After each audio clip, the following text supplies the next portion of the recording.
why? This is not just a piece of paper. This is an affirmation. Yes. I'm Ryan Prada. I'm Hiro Rabayo. And I'm Coriana Micaela. And we have a rich life. And I believe I have a rich life. Carillo, and I have a rich life. I'm Winnie Avellana, and I have a rich life.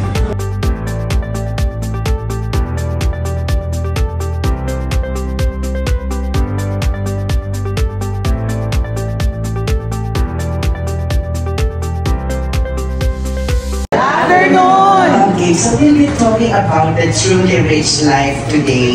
But before we start, I just want to know everyone here, sino dito ang mayaman? Could you please raise your hands? Yayaman pala. So, walang mayaman dito. Super yaman na po. Super yaman. Ako itataas ko yung kamay ko, mayaman ako. Kami. Sino pa gustong sabayin ako? First day na tayo. Lahat. Okay. So yung mga nahihiyang magsabi na mayaman sila, mamaya hindi na kayo mahihiya. I will encourage you to broadcast in the world, mayaman ako. Okay? Alright, so let's start.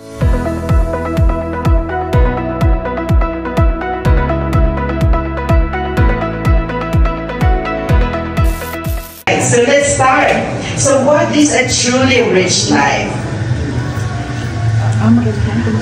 Truly rich life is about happiness, relationships, experiences, and personal growth beyond wealth.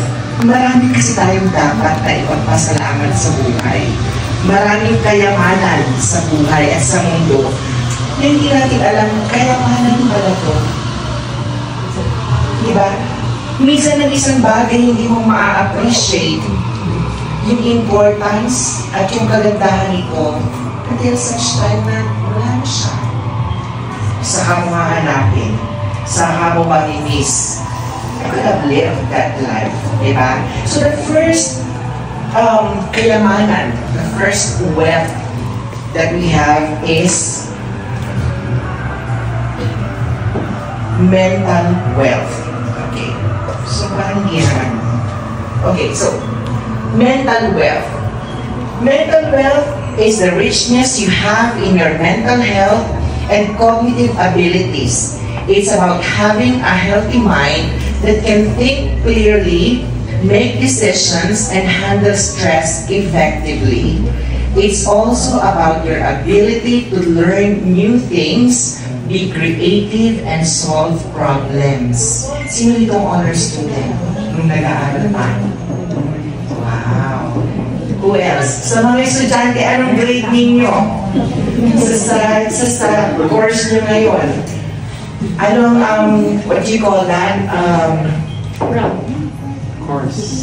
Course. Yung predicted, universally predicted grade na tinatawag. GPA?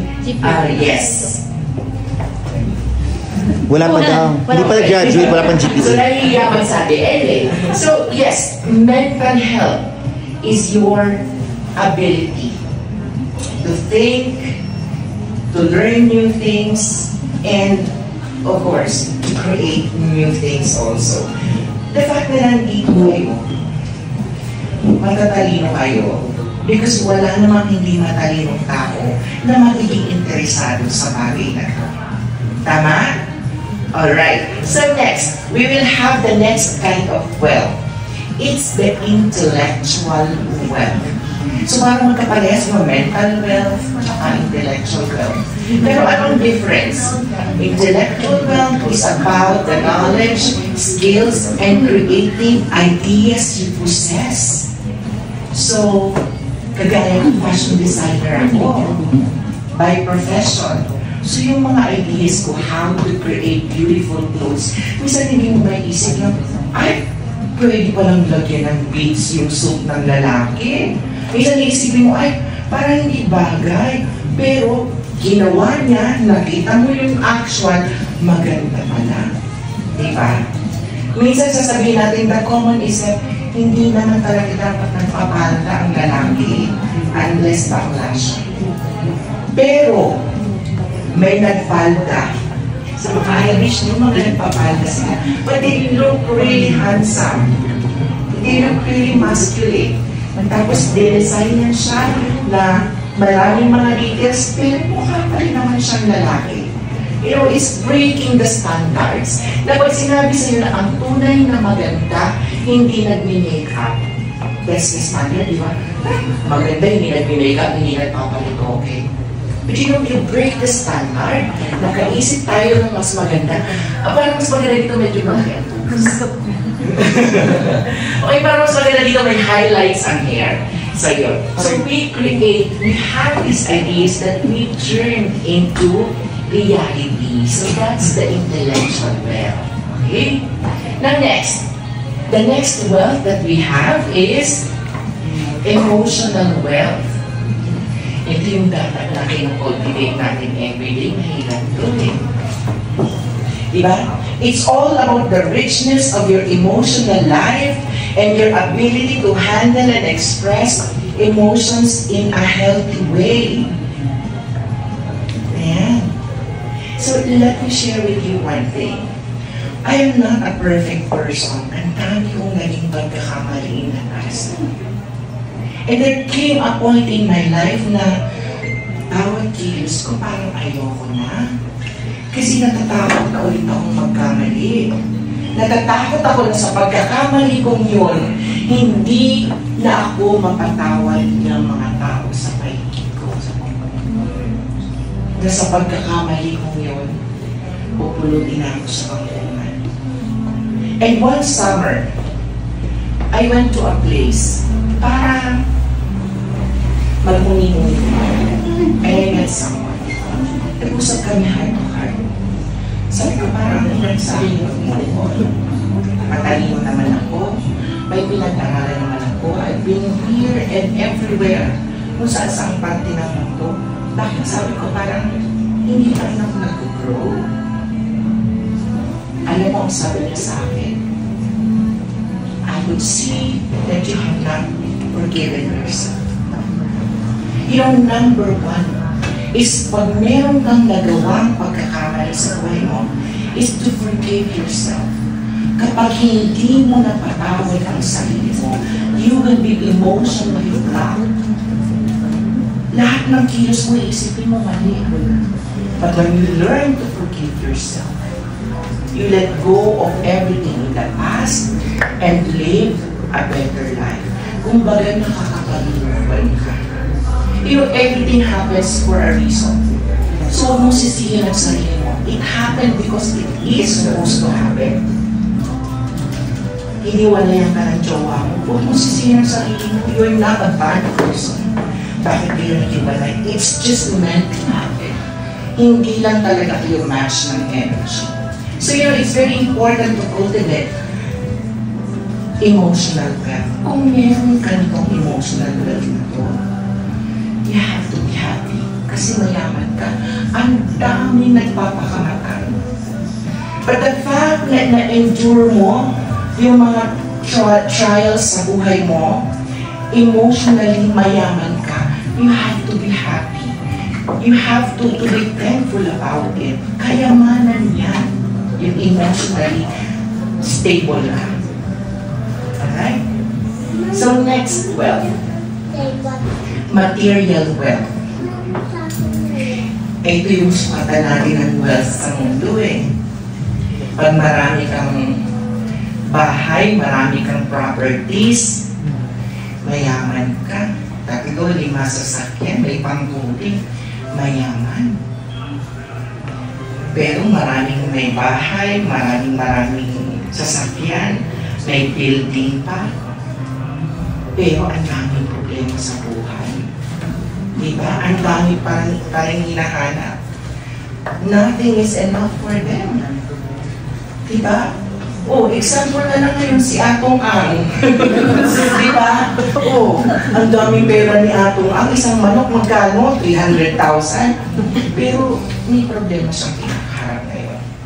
Ito yung mga tao na meron ka ng isang bagay na supposedly you should be very grateful about, pero hindi ka na kontento eh. nothing is enough for you.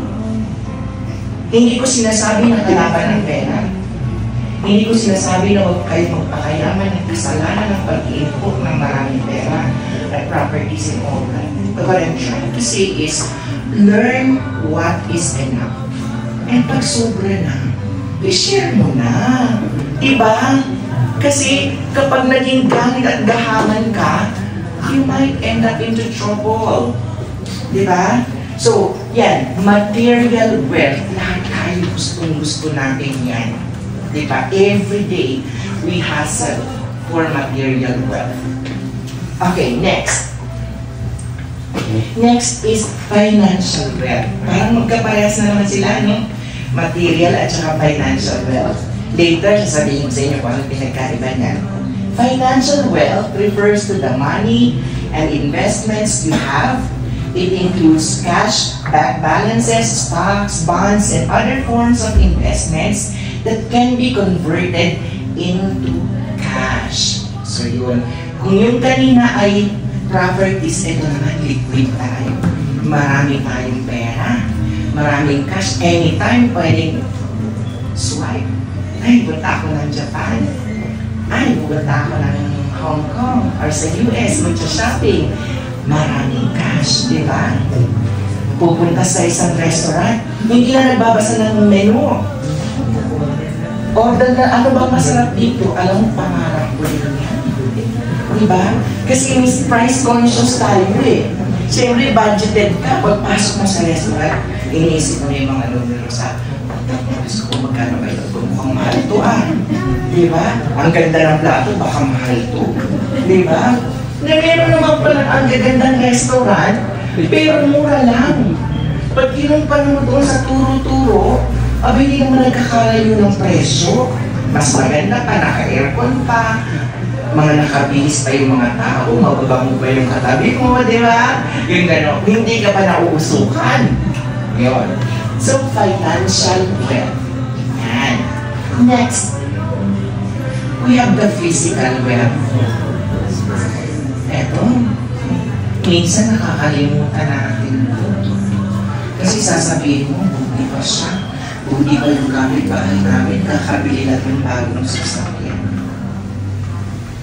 Buti pa yung classmate ko ng college. Pag-travel na lang. Diba? Eh, ba't hindi ka rin mag-travel? Buti pa sila attend ng party. Ba't hindi ka rin mag-attend ng party? Ano ang pumipigil sa iyo? Tandaan mo, the fact that you are healthy, magagawa mo kung ano man ang ginagawa ng mga yan. You just have to choose to do it. May pumipigil sa iyo. Sino pumipigil sa iyo? Aba, hindi yung nanay mo, hindi yung kapitbahay mo, hindi yung ari mo. Sarili mo ang pumipigil sa iyo. Pag healthy ka, gawin mo yan. Mag-travel ka, you don't have to spend so much. Diba?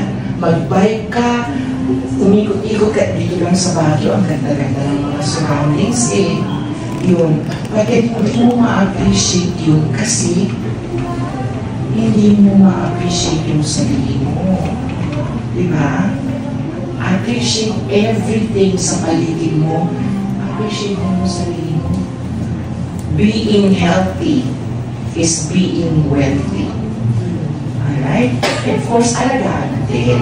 Siyempre, pag mahal mo at inaalagaan mo isang bagay, mas magtatagal sa iyo yan. Diba? Next, we have spiritual wealth. So whatever is your religion, Muslim ka, Buddhist ka, Catholic ka, Christian ka, that is your spiritual wealth. So, yun yung guidance mo eh. Nandun ka sa grupo na yun para well-guided ka kung ano ang proper spiritual direction mo. You know, I am a strict Catholic. When I was born, nung bata ako, choir ako sa church, nagko-choir leader pa ako nun sa El Shaddai, and then, kaya kong magsimba sa Christian church, na-i-invite ako, and there came a point into my life na sabi ko, dapat At siguro sa akin wala akong religion. Because I respect every spiritual well-being ng mga nakikilala ko. Whatever is your religion, go lang. Okay lang yan. Muslim ka, Buddhist ka, or Christian ka, or Catholic ka. Because religion, for me, is simplified as love. Spiritual well-being is love. Kahit anong religion mo, kung hindi mo kaya magmahal ng kapwa, ng sarili mo, at lahat ng bagay sa paligid mo, hindi mo pinapractice yung pagiging spiritually connected mo sa source. Diba? What's the source? Kung na tayo tuwing alam, ang lawak-lawak ng universe. Hindi mo alam kung nasaan dyan si Lord. Kung nasaan yun yung sinasabi natin creator. But just look into your heart. Tumingin ka lang sa kapwa mo. You will see God's deep love. Makikita mo ang love ni God. Makikita mo ang God's greatest power. That even, hinihingi nga lang sa kapwa mong tao eh. Even sa mga halaman, sa mga ibon, sa mga puno. Pag nakakakita ako ng video na ibon na pinapakain yung kanyang sisiw, that's love. Pag nakakakita ako ng aso na pinagtatanggol ng kanyang baby, that's love. You know, even these animals, mayroon silang spiritual connection. They know how to love, appreciate love, and share love. Yeah. And that's well, kaya-kaya yun. Next. Social wealth. Sino dito ang maraming kaaway? Sino maraming kaaway? Huwag yung naiyak. Sila to ang din. Sino dito ang maraming naiinis? Maraming bashers? Sino dito ang maraming bashers? Okay. So yun. So social life is about social wealth. Social wealth refers to the value of your social connections and relationship. It is about the friends, family, colleagues, and community members who support you, challenge you, and enrich your life. Diba? Sabi nga nila, dapat maging mabait ka sa kapitbahay mo. Kasi yung kapitbahay mo ang unang tutulong sa iyo. Diba? Yun. Importante yung social connections natin. Not just for the reason na para meron tayong kausap, but of course, para meron tayong katandem. Diba? Ika nga sa sales, it's not what you know, but it's who you know. Maraming hindi marunong mag-present sa insurance, sa real estate, pero ang lakas bumenta. Kasi, marami siyang connections. Diba? It's not what he knows, but it's what it's not what he knows, but who he knows. Alright, next. Time wealth. Ayan. So marami sa atin ang guilty dito. You know what? God, our Creator, is so fair. Lahat tayo binigyan ng tigto 24 hours a day, although it's not guaranteed. Diba? That you're gonna have the next 24 hours of your life. Pero, lahat tayo tigto 24 hours. Sino dito ang 25 hours ang one day nila? Di ba wala? Lahat tayo tigto 24 hours on one day. So God is so fair to us. So, time wealth refers to having control over your time and the freedom to spend it as you wish. It's about having the time to do the things you love, whether that's pursuing hobbies, spending time with your loved ones, or simply relaxing. Meron sa atin yan. Ay naku, hindi ako makaka-attend dyan, may tatapusin ako. Ay naku, hindi pwede kasi may ganito pa ako, may tatrabahuin pa ako eh.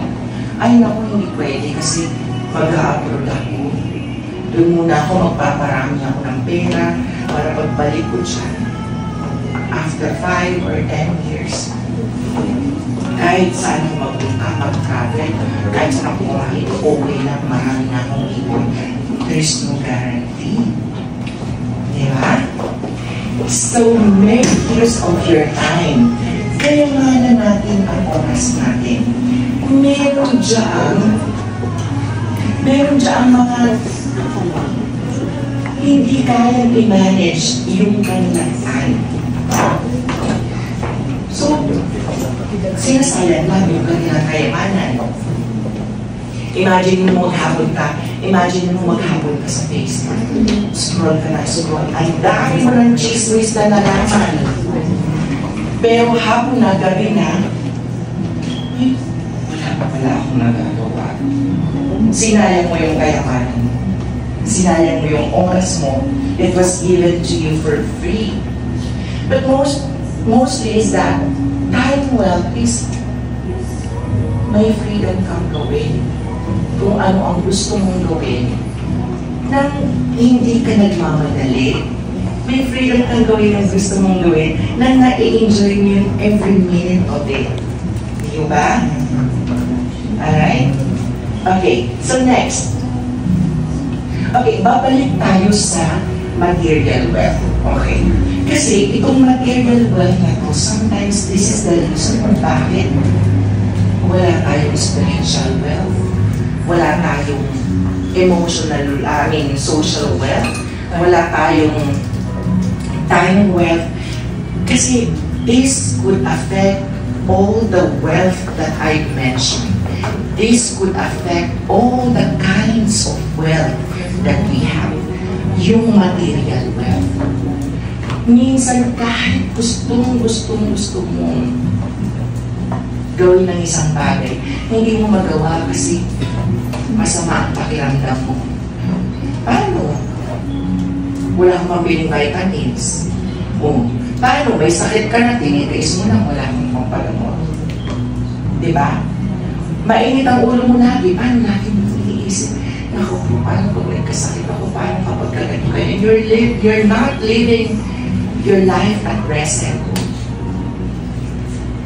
This is the culprit, yung material wealth.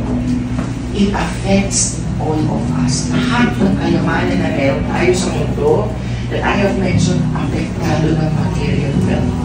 Okay, so dito papasok yung, ito kasi controllable madali siyang i-control.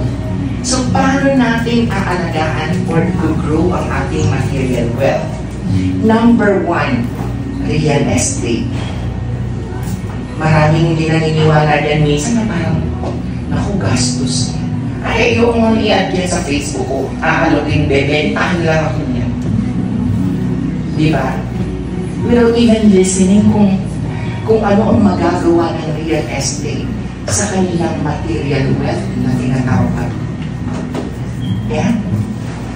Because your money in real estate grows exponentially.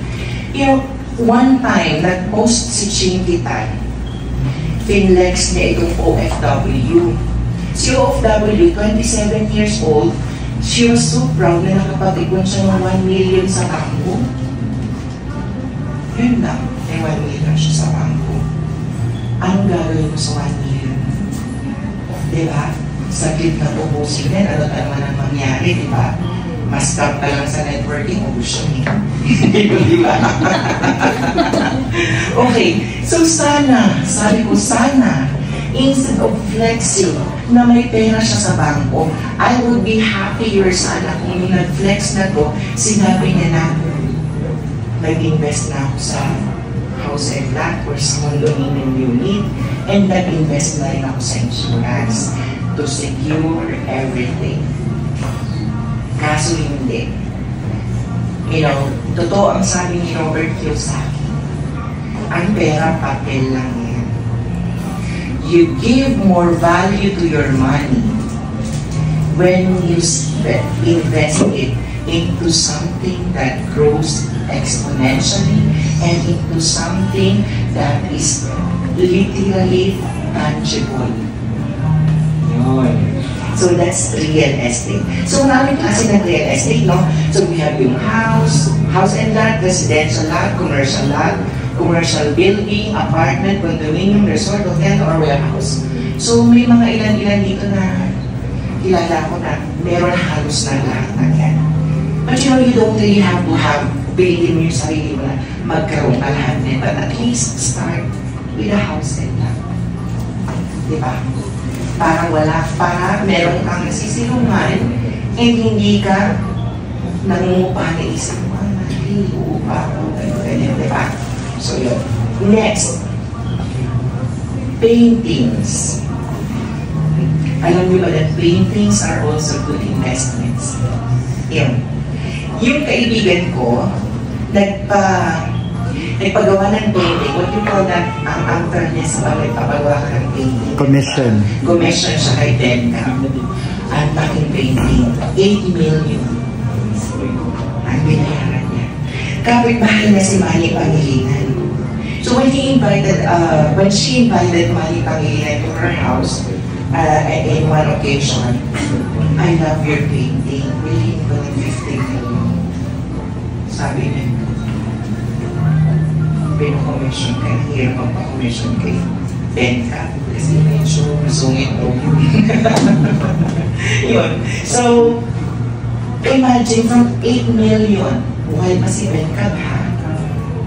May bumibili na ng 15 million. Eh, ano mapagpatay ka si Benka? Baka mag 70, 100 million na yun. Kasi wala nang, hindi na siya makakapag-paint pa. Yun. Next. Number 3, gold. Sino ang naniniwala sa pag-invest sa gold? Diba? Hindi yung gold na bibili ka ng alahas sa umpin pagkatapos. Ay, may sale. Nakikinis ako. Kasi nag-sale, 1 lakong muna yung gold. No. I am talking about the gold itself. Meron akong pagkukunan, let me know.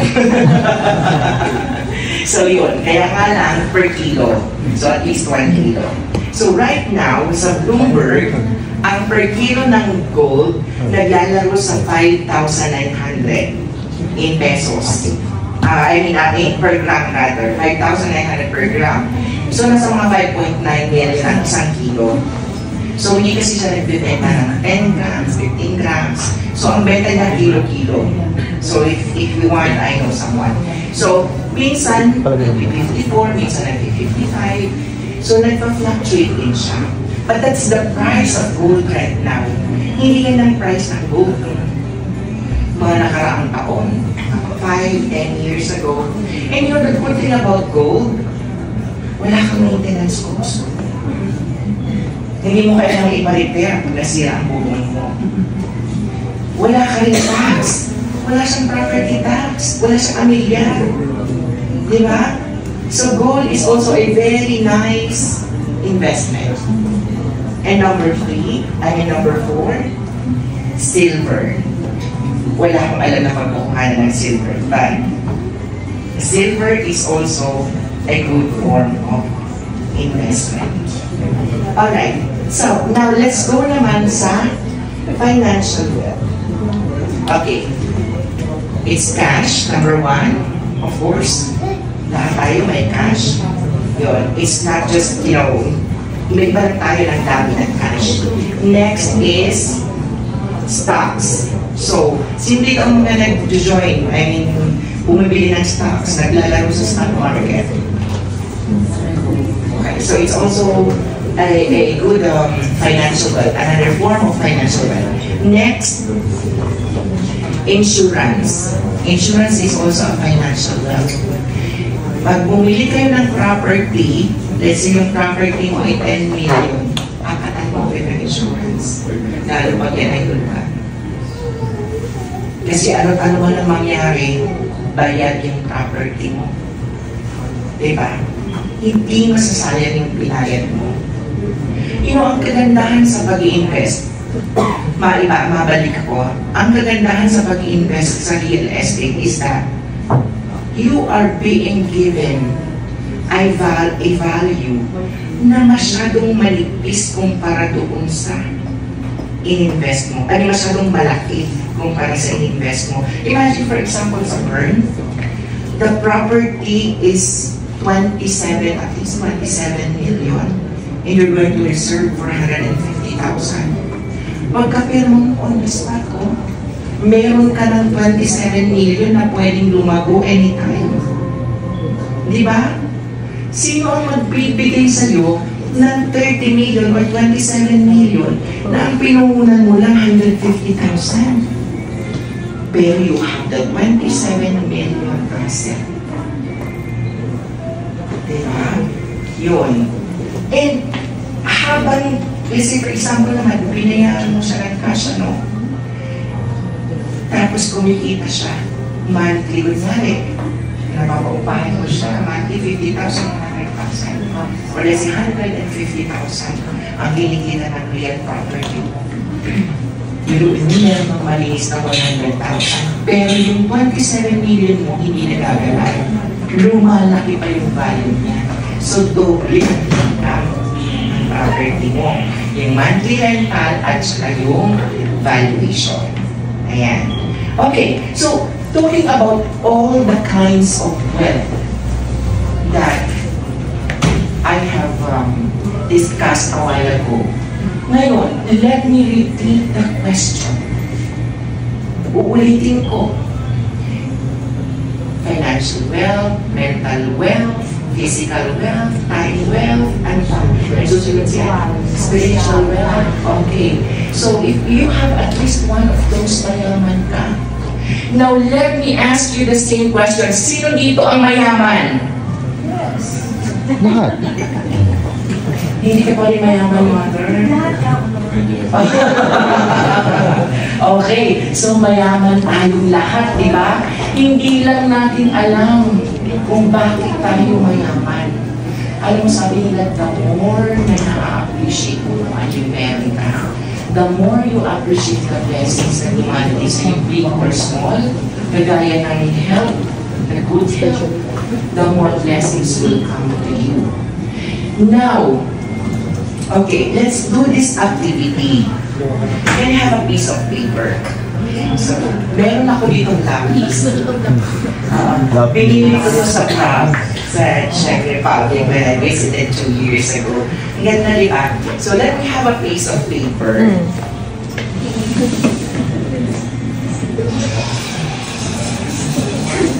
Okay, let's do an affirmation. Okay? I will, one by one, pupunta kayo dito in front. Write your name here, and after writing your name here, pakilala ka. What's your name, mother? Norma de la Cruz. So, after mo magsulat, sabihin mo, hi, my name is Norma de la Cruz, and I have a rich life. Okay? So, let's start. Okay. Reserve tayo mag-umpisa. Okay. Okay. Just write your name here, and then, sabihin mo dito, I am willing and I have a rich life.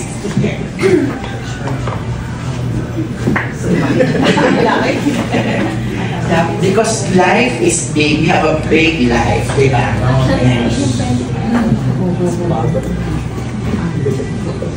Okay. Yeah, and I believe I have a rich life.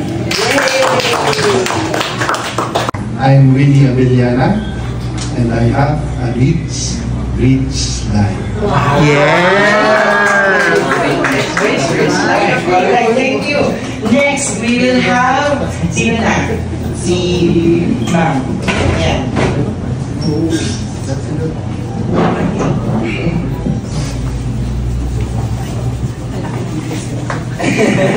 Good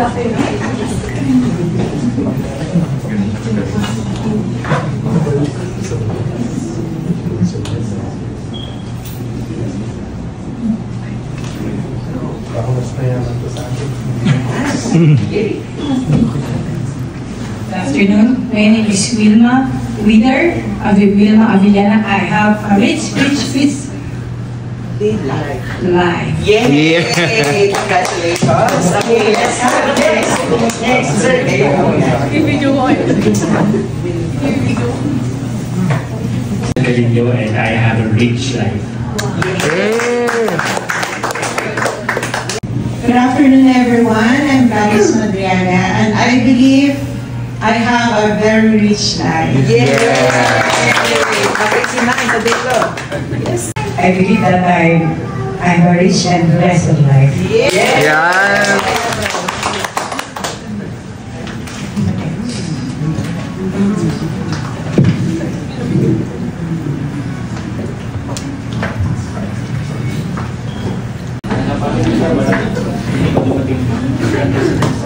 Magandang hapon po sa ating lahat. I'm Adriana Periana and I believe mayaman ako.